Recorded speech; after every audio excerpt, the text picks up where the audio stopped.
Hello again, this is Professor Marsh, and this is the lecture for Unit 8, which is Chapter 6 in our book. It's on merchandising transactions.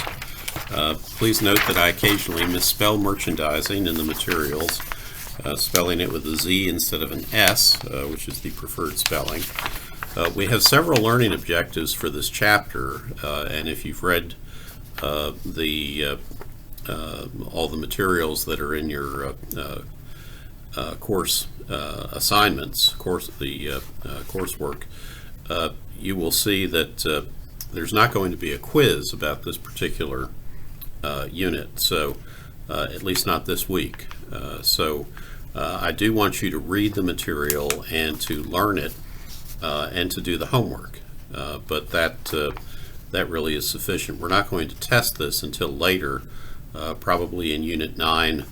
When we do a quiz at the end of that chapter, we'll have some more questions, but I didn't want you to be overworked with quizzes so that you have some time to do the very important assignment of Unit 8A. That's the unit that's sort of the catch-up assignment to reinforce the material that was on the midterm, to make sure that you learn it and understand it and actually have had the physical experience of doing it. And that's a very important homework assignment. I can't emphasize that enough. If it's not completed, I really don't think you have any excuse if you're not doing well in the course. And even if you are doing well in the course, nobody was able to answer all 4 of the midterm problem questions in a competent manner. A smattering of you, probably, slightly better than half, got at least 2 of the questions correct or close to correct, maybe with a few minor mistakes. But no one was able to complete as many as 3 of the questions perfectly, and nobody was able, of course, to do 4 either. So go back and go to Unit 8A, watch the video, look at the materials that are posted to assist you in completing the materials, and then complete the assignment and submit it to me. And I want to see you complete every bit of that assignment and send it back to me in an email, so that I know that you at least have had the experience of doing the complete accounting cycle with a relatively simple and straightforward example that covers most of the important material for those first 5 chapters. So here we are in Chapter 6. We skipped it to look at accounting information systems the week of the midterm, and now we're getting back into some of the nuts and bolts of accounting. And this is to learn about businesses that have inventory, that sell things. Have you ever seen the show Shark Tank? If you see it, most of the entrepreneurs who go in front of Kevin O'Leary and Mark Cuban and the Griner later, I've forgotten her first name, but those sharks get asked a question. And one of the first questions they're ever asked is, how much does it cost you to get the product that you're going to sell, whether you make it? Most of them actually manufacture their products. They've come up with a better mousetrap.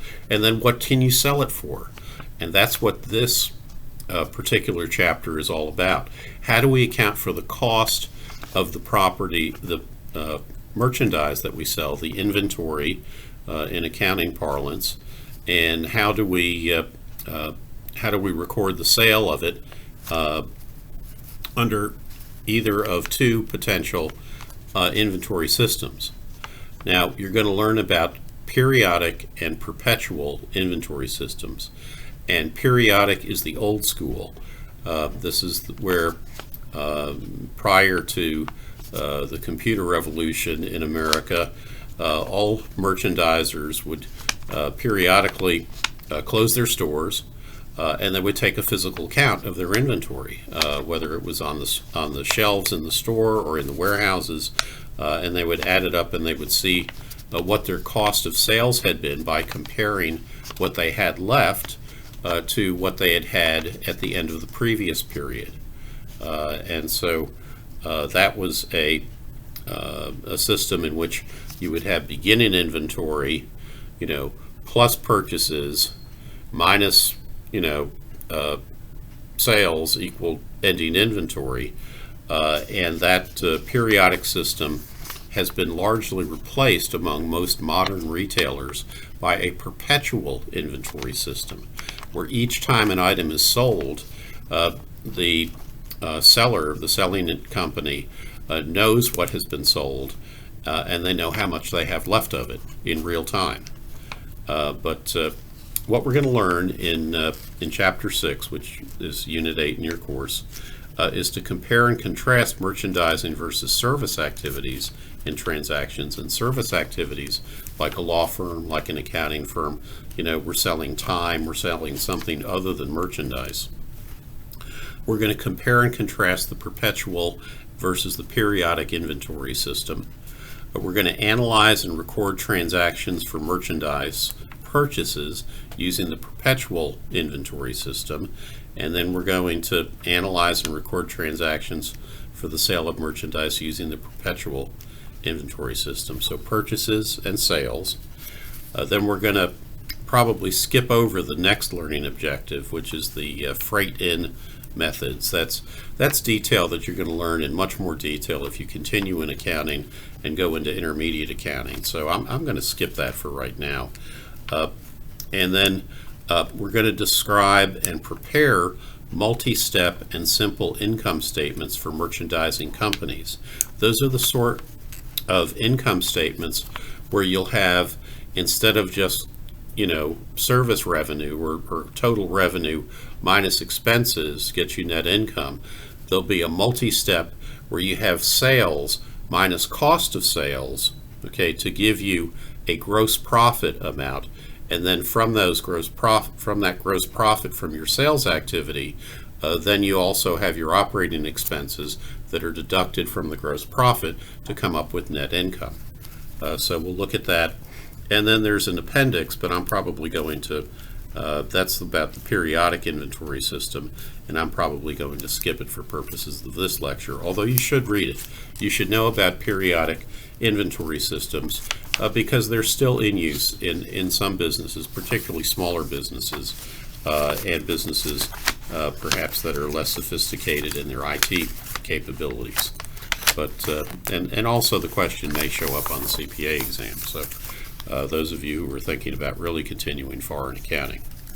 Let's look at section 6.1. So let me get into my copy of the text, and let's go to section 6.1, and you can see that there is a diagram, figure 6.2, which is the operating cycle for a service business. And so you'll see that it's you basically you provide the service. The service gets you an account receivable, collect the customer payment, or if you sell for cash, you can skip the accounts receivable side of things, and then you've got the cash available, and you provide the service again and do it over and over again. And you can see the example of Apple Goods, a service company income statement. I'm not sure why it's called Apple Goods. It should be called Apple Services. But they have sales and expenses and that sort of thing. So that's a very simple income statement for a service company. Then a merchandising company has a more complex business operating cycle. And so in this case, what happens is you begin by purchasing inventory, or maybe even at the beginning of the business you find some cash so you can purchase, or credit so you can purchase the inventory, so you might have to step back a step. Then you sell the merchandise, and then you have an accounts receivable from your customers, and you collect the payment, or if you sell for cash, you skip the accounts receivable step, and then you've got the cash available to purchase more inventory and sell again. And so that's an extra step in the operating cycle for a merchandising company. And really what we want to focus on is this step that's over here to the right-hand side of the page, the the purchase inventory that leads to selling the merchandise. And we've got to do some special accounting for the purchases of inventory and then the sale of the merchandise. So that's what this chapter is about. And so you see a simple example for Air Supply Plus, their income statement, and you can see that their net sales of $350,000 have this complex income statement where they subtract cost of goods sold and they come up with the gross margin, and then they deduct their operating expenses of $100,000 and they end up with net income of $200,000. So that's basically the difference in presentation in the income statements of service companies versus merchandising companies. It's that cost of goods sold. And how do we come up with that? Well, the book gets into first, the characteristics of merchandising transactions and how do you purchase inventory. So if you purchase it for cash, that's the first journal entry that you see. You can see that there's a debit to an asset, which is merchandise inventory, and then the credit to cash that you purchase with cash. If you purchase that same merchandise on credit from your vendor, then you've got the same debit entry to merchandise inventory, but the credit goes to accounts payable because you haven't paid the cash yet. So you set up that liability account for accounts payable and you add the $1250 to it. And you can see that you've got in the purchases account, in purchasing merchandise, you've got many things that can happen to adjust the purchases that you make. And you can have different types of transactions. So when you purchase merchandise inventory, oftentimes your vendor will give you a discount for quick payment. And that typical discount is a 2% discount if you pay within 10 days. But if you don't, then the net amount, the full amount, is due in 30 days. So that's sometimes referred to as 210 net 30 payment terms from your vendor. And so if you get a purchase discount, then that reduces your merchandise inventory. Does that make sense? Because your merchandise inventory is supposed to be your actual cost of acquiring it.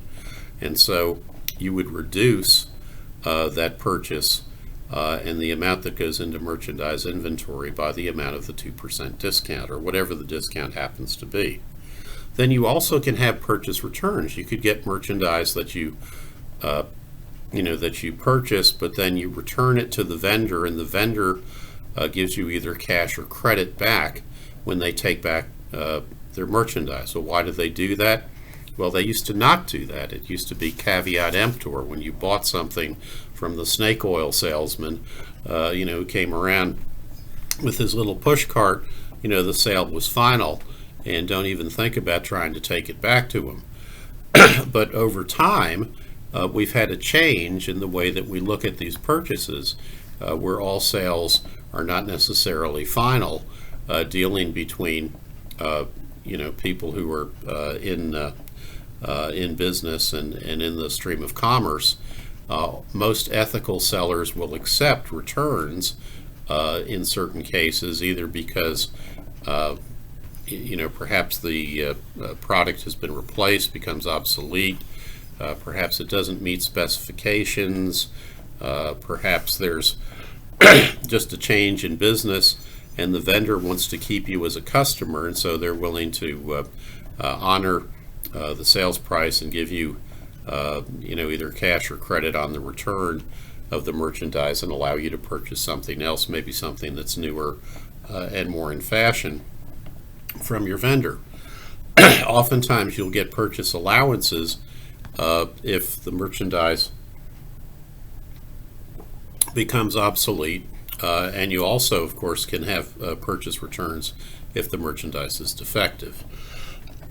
So This is all discussed in the book, and this affects the merchandise inventory account that you're going to have on your in your journal entries and on your in your ledger accounts. So there's an example a little bit further along in the book. Suppose, for example, that a kitchen appliance retailer purchases merchandise for the store from a manufacturer on September 1st in the amount of $1,600. The credit terms are 210 net 30. That's what that little abbreviation means, from the invoice date of September 1st. The retailer makes a payment on September 5th and receives the discount. So you have the following entry. You remove the account payable that you set up when you acquired the kitchen appliances that you put in inventory, and then the credit is for the amount 98% of the $1,600 is what you paid in cash, and then you also have a credit to merchandise inventory to recognize the discount that you took and to reduce the cost of the inventory that you had set up in the previous entry. Now, what if you didn't take the discount? Well, then when you paid the bill, you'd have to pay the full $1,600. This is the next journal entry that you see in the chapter, and you'll see that you've got a debit to accounts payable for $1,600. That's the same as the other entry, but this time you just paid $1,600. You didn't take the discount, so you're overpaying by 2% perhaps. 210 net 30 is a really good discount to take. In business, to get a 2% discount for paying 20 days earlier is a pretty strong discount. If you could make 2% on your money every 20 days, you would make 2%. How many times would that be during the year? 18 times during the year. That's pretty good. If you could make 2%, 18 times, isn't that 36% a year? I mean, that's really strong. In fact, if you compound that, try to, multiply 1.02, don't multiply it, put it to the exponent of 16 and see what you get. It's a really large number. So taking discounts for all but the most cash-strapped companies is something that's always recommended. Now, there's another example of what happens when you have damaged and defective merchandise, and how do you book that? And there's the journal entry that shows you how to do that. So if you have a purchase return for full refund, you have a debit entry to accounts payable. Obviously, it's a reduction in a liability, and then also a credit entry reducing the asset to recognize that you no longer have the defective candles. And then there was also a allowance. So the first of those two entries is the purchase return, and then there's an allowance for defective candles that our merchandising company nonetheless kept in inventory and probably sold as a discount. At a discount, maybe they have a scratched and dented table for customers who were looking for a bargain, and so they kept those candles, and so you have a reduction of $20 for the account payable that you're not going to have to pay to that particular vendor, and then a credit of $20 to reduce the value of the inventory, since you're trying to keep an accurate record of the actual cost. Okay, so on your income statement, the presentation of sales transactions is the next figure, figure 6.7, and you can see that what goes into the amount of net sales is your gross sales less discounts, returns, and allowances. So sales discounts, sales returns, and sales allowances are all taken off of gross sales, and you end up with net sales. So let's take a look at some of those entries as well. So here's the typical sale that you see. You have an example of a shoe store that sells 150 pairs of athletic shoes to a baseball league for $1,500, and the cost of those cleats, they're being sold for $10 a pair, and the cost of them was $6 a pair. So you can see the debit to cash for the sale of $1,500, and the credit to sales, the revenue account, for $1,500. And then you can see a debit to cost of goods sold, and a credit to merchandise inventory. So what you're doing is the cost of goods sold is kind of a contra revenue account. It's an expense. It's an expense that's matched against the sales of those particular goods, and then the credit is a reduction in the inventory carrying cost. So it's a credit. It's a reduction to an asset account. So that's recognizing the cash sale and also recognizing the cost of the sale, and that is a perpetual inventory system. So that's going ahead and recording both aspects of the sale at the time that the sale is made. And again, as we said, with modern technology, that's what most inventory systems today for most merchandisers do.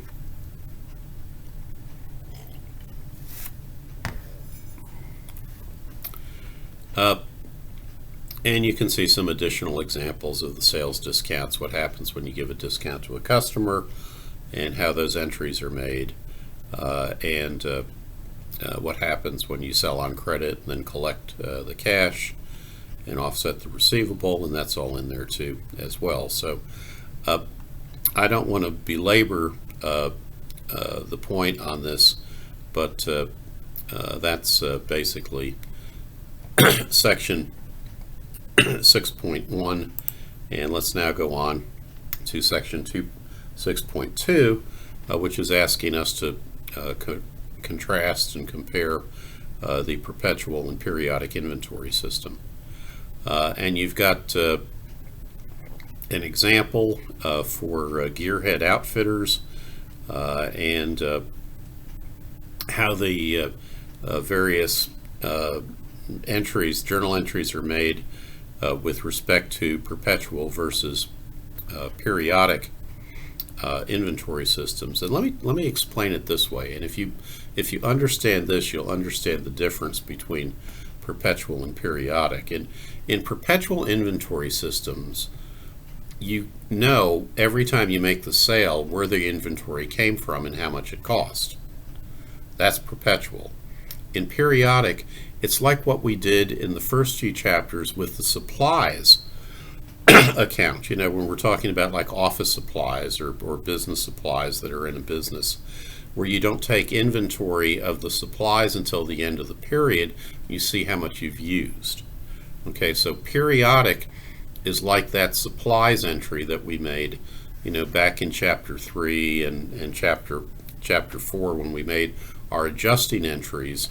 We would, every time we would buy a supply, we would put it into the supplies inventory, and then at the end of the period we would see how much we had left, and then we would create supplies expense to reduce the supplies inventory. So we would have a debit entry to the expense, and then we'd credit the asset to come up with the amount of the expense for what was left. Well, that's what periodic inventory systems do too. You put all your purchases in purchases, and then you take inventory at the end of the period, and you compare what you have left to the sum of what you had at the beginning plus your purchases during the period. So you add the beginning inventory plus the purchases, and then you subtract the ending inventory, and that gives you your cost of sales. Okay, that gives you your expense to match up with sales. So that's basically the difference in a nutshell. And again, read the material carefully, but I'm not going to do much more in terms of the actual explanation of that at this time. We'll probably get into it when we do the homework review for this particular unit, and then when we do the quiz for Unit 9, which will include some questions from Unit 8. But you can see, what is the benefit of perpetual inventory? Well, you know when to reorder. You know when you're running low because you can see what the actual inventory is at any particular time. But the problem is if you've got bugs in the system, if you've got inventory shrinkage because items in the warehouse are going out the back door, shrinkage is a fancy, polite term for theft. Or it could be just, damage. It could be that you've got, vermin eating the inventory and damaging it, or you've got, perhaps, flood damage or something else, some uninsured loss. That could be shrinkage as well, but typically it means theft. And with periodic inventory, if the periods are relatively short, like monthly, and if you're taking inventory quite often, at least when theft has occurred because you can find it in the periodic system. In the perpetual system, it's harder to find, with a physical count because you don't take, a full inventory all that often. You might take it at, once a year just to make sure that you're on track. But in any event, those are some of the benefits and detriments. You can see some material about point of sale systems, and quite frankly, this is improving so quickly, and this technology is, the costs are being reduced, and the quality of the information that's available is improving to the point that it's even if information that's just a few years old, and your book is maybe 3 or 4 years old, but the technology is evolving quite rapidly. Okay, but okay, so let's go on to the 6.3, analyzing and recording transactions for merchandise purchases using the perpetual inventory system. I'm just going to basically refer you to the the PowerPoint presentation for the basic points. A retailer can pay for purchases with cash or on credit. If you pay with cash, cash decreases. If you pay on credit, then accounts payable increase. We've talked about the discount window and that sort of thing. Let's maybe take a look at the cash and credit purchase transaction journal entry, and you've got the examples in section 5.3, the journal entries for April 1st of the purchase of merchandise inventory for cash, and then you've for packages, and then merchandise inventory on credit, and you've got the credit entry to accounts payable instead of cash, and then what happens when the company that they're calling CBS, which is not the network, it stands for an abbreviation for the example in the company, the California Business Solutions, I guess. But when they make a payment 10 days later on the amount due from the April 7th purchase, then you can see that they reduce accounts payable. by debiting it. Remember, it's a liability, so a debit reduces it, and you pay cash. That reduces cash. So that's the credit entry. And then you've got the tablet computers, and you're purchasing those on credit, and those terms are 510 net 30. Wow, that's a really strong discount. So definitely going to take that discount. So on the 5th day, or I'm sorry, on the 9th day after the purchase, you're going to pay that account off, and you're going to take your 5% discount. And you can see that what happens is that you write off the whole account payable, the 4020, and then you pay in cash the 3819, which is 95% of the original purchase price, and then you reduce inventory by that 5% discount that you took. And that's on there. If you didn't take the discount, if you paid it after 10 days, you're stupid, but then you have to pay the whole 4020, and that's that. Or not necessarily stupid, but you just might not have the cash to pay at that time. So any event. Okay, so it seems like we're going through the same stuff over and over again. I'm going to ask you to read this material, read how to do the journal entries, and don't forget to do some T accounts and look at how those work. But this is basically journalizing and doing the the entries for the purchases of merchandise that you're going to sell out of your inventory. And then the sales side of the transaction is the next section, and that's kind of the mirror image of what we just went through, and you're probably tired of hearing me talk about it. So let's skip on down. I'm going to skip number 5, the absorption of freight cost. Maybe I shouldn't, given as much as freight costs nowadays, but I would just skim over that, and let's not worry about that for now. Just understand that there are a couple of different methods for handling freight costs depending on who's at risk of the goods in transit, and when you can recognize your revenue, and who has to absorb the cost of the freight based on the business deal. So in section 6.6, you do see this, again, this California Business Solutions example for a 2018 trial balance, and how it's used to present a multi-step income statement where you have your sales, you have your discounts, returns, and allowances. You come up with net sales, and then you take against net sales the cost of goods sold, and you come up with a gross margin. And that's basically that's your basic profitability. That's the that's the question that the guys at Shark Tank are trying to get at. When they say, "What's your cost and what can you sell it for?" So that's the question to get into. How profitable is your product? How profitable is your idea? Because a lot of these, a lot of people who are looking at investing think, well, we can make the company operating expenses more efficient. We don't necessarily have to recreate the wheel. If we already have a big company, we're just adding one more product to the line. We might be able to, obtain that profitability from the gross margin.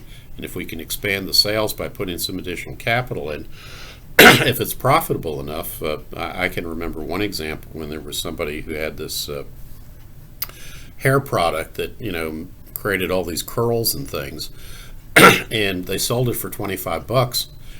They wholesaled it, I think, for $15. And they said, well, what does it cost you to make the stuff? It was like $2.50. So, I mean, the margin was just fantastic. They were able to, if they sold it direct to a customer, they made a 90% profit, on this. So, or 90% of the sales price was gross margin. So, just a huge profitable product. And of course, I think that particular couple that was selling that product didn't get a deal. I think they just wanted to advertise their product on TV for free, and the terms that they had offered the sharks were, you can have 5% of our company for $1 million or something. So something ridiculous like that. So anyhow, but the after you calculate the gross margin, then you add up all the operating expenses, and you can see how they're categorized as far as selling expenses. Now this is selling expenses. These are the expenses that go into, the marketing and sales departments, not the, the sales as far as the, the storage of the product and keeping it in inventory and all that stuff. So these are considered to be expenses that are below the line, operating expenses. Selling expenses, general administrative expenses, usually your overhead, total operating expenses, and then you can also see that this is a business that also generates some interest revenue and interest expense, and so that's separated out in this multi-step income statement. So learn this material 6.6, the multi-step income statement. That's something that you're going to want to know in the future, and then also know the gross profit margin ratio, the net sales minus cost of goods sold over net sales. So that's important as well. Okay, that's it for this particular chapter, and I'll talk with you again soon. Have a great day. Bye-bye.